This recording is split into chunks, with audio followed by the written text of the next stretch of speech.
மத்தேயு 15:11 சொல்லுகிறது, வாயுக்குள்ளே போகிறது மனுஷனை தீட்டுப்படுத்தாது, வாயிலிருந்து புறப்படுகிறதே மனுஷனை தீட்டுப்படுத்தும்.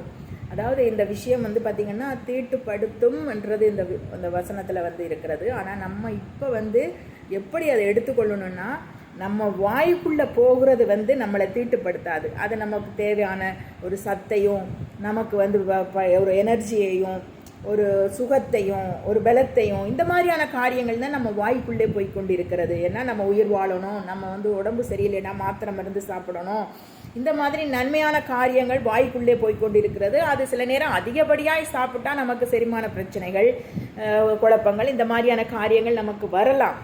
ஆனால் இதில் மெயினான ஒரு விஷயம் என்னென்னா, நம்ம வாய்க்குள்ளே இருந்து புறப்படுகிற காரியங்கள் தான் நம்மளை தீட்டுப்படுத்தும் என்று சொல்லி இருக்கிறது. இந்த தீட்டுப்படுத்தும்ன்ற இடத்துல நீங்கள் பார்த்தீங்கன்னா காயப்படுத்தும் அப்படின்னு நம்ம எடுத்துக்கொள்ளலாம்.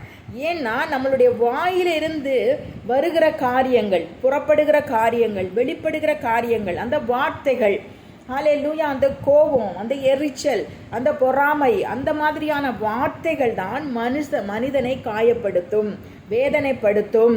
ஹல்லேலூயா, மரணமும் ஜீவனும் வாயின் அதிகாரத்தில் இருக்கிறது என்று சொல்லி நம்ம பார்க்கிறோம். ஒரு வார்த்தை வெல்லும், ஒரு வார்த்தை கொல்லும் என்று சொல்லி நம்ம பார்க்கிறோம். அதனால நம்ம வாய்க்குள்ள போகிற காரியங்கள் அது சில வேளைகளில் பார்த்திங்கன்னா நமக்கு நம்மளுடைய ஹெல்த்தை மட்டும்தான் சில நேரம் பாதிக்கும்.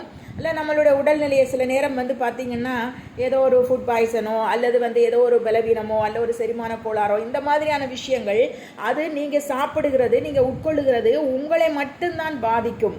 ஆனால் நம்ம வாயிலிருந்து புறப்படுகிற அந்த வார்த்தைகள், அந்த காரியங்கள் அநேகருடைய இருதயங்களை காயப்படுத்தும், அநேகரை மரணத்திற்கு ஏதுவாக தள்ளி கொண்டு போய் விடும். அந்த வார்த்தைகள் அவர் பேசினவர்கள் பேசிவிட்டு அந்த இடத்தை விட்டு கடந்து போய்விடுவார்கள். ஆனால் அந்த வார்த்தைகள் தாங்க முடியாமல், அதை சகித்து கொள்ள முடியாமல் அதை இருதயத்திலே போட்டு அது பார்த்திங்கன்னா கரையான் அரித்தது போல் அவர்களுடைய இருதயத்தையும் சிந்தையையும் மனதையும் அதை அரித்து அரித்து அரித்து அநேகரை அது தற்கொலைக்கு நேராக கொண்டு போய் விட்டிருக்கிறது. அநேகர் வீட்டை விட்டு வெளியேற போகிறதற்கு ஒரு காரணமாக இருக்கிறது. அநேகருக்கு ஒரு வெறுப்பை உண்டு பண்ணி இருக்கிறது. அநேகருக்கு அன்பு தணிந்து போயிருக்கிறது. எல்லாவற்றிற்கும் காரணம் என்ன தெரியுமா? இந்த வாயிலிருந்து புறப்படுகிற இந்த வார்த்தைகள்.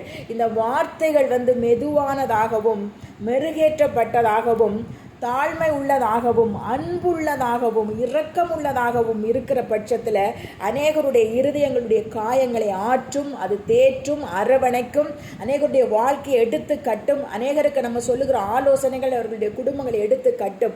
ஆனால் நம்ம கோபமாகவும் ஆத்திரமாகவும் எரிச்சலாகவும் பொறாமையாகவும் பழிவாங்கும் நோக்கத்தோடும் பேசுகிற அந்த வார்த்தைகள், செய் நன்றி மறந்த வார்த்தைகள், நன்றி அறியாத தன்மைகள், இந்த மாதிரியான காரியங்கள் அநேகருடைய வாழ்க்கையை அழித்து விடுகிறது. அநேகருடைய வாழ்க்கையில இருளை கொண்டு வந்து விடுகிறது. அநேகருடைய வாழ்க்கையவே இல்லாமல் செய்து விடுகிறது. இதுல எந்த சந்தேகமும் கிடையாது. அதனால இன்றைக்கு ஒரே ஒரு தீர்மானம் எடுங்க. என் வாயிலிருந்து புறப்படுகிறது, என் வாயிலிருந்து புறப்படுகிற வார்த்தை மனிதனை உயிர்ப்பிக்க வேண்டுமே தவிர, மனிதனுடைய வாழ்க்கையை எடுத்து கட்ட வேண்டுமே தவிர, உறவுகளை எடுத்து கட்ட வேண்டுமே தவிர அதை இடிக்கிறதாக இருக்கக்கூடாது. அது ஒரு பெரிய பாவம். அது ஏசப்பா பார்வையில் ஒரு பெரிய பாவம். அந்த பாவத்துக்குரிய தண்டனையை நம்ம அனுபவிக்காமல் போகவே முடியாது. இன்றைக்கு நமக்கு அது தெரியாமல் இருக்கலாம். ஆனால் நம்ம கடந்து போகிற பாதையில் நம்மை விதைக்கிற விதைகளுக்குரிய பலனை நம்ம அறுவடையாக பெற்றுக்கொண்டே ஆக வேண்டும். இன்றைக்கு உங்களுடைய வார்த்தைகளை நிதானித்து யோசித்து பக்குவமாய் நீங்கள் பேசுங்க. வாய்க்குள்ளே போகிறது மனுஷனை எந்த விதத்திலையும் தீட்டுப்படுத்தாது, காயப்படுத்தாது. வாயிலிருந்து புறப்படுகிறது மனுஷனை எல்லா விதத்திலையும் காயப்படுத்துகிறது, வேதனைப்படுத்துகிறது, அது அழித்து விடுகிறது. இதை புரிந்து கொண்டு அன்பான வார்த்தைகளை பேசுங்க, ஆதரவான வார்த்தைகளை பேசுங்க, தயவான வார்த்தைகளை பேசுங்க, அடுத்தவர்களை ஆறுதல் படுத்துகிற வார்த்தைகளை பேசி அவர்களை ஆசீர்வதிங்க. நீங்களும் ஆசீர்வாதமாக இருக்க முடியும், குடும்பங்களும் ஆசீர்வாதமாக இருக்க முடியும், உங்கள் சந்ததியும் ஆசீர்வாதமாக இருக்க முடியும். God bless you.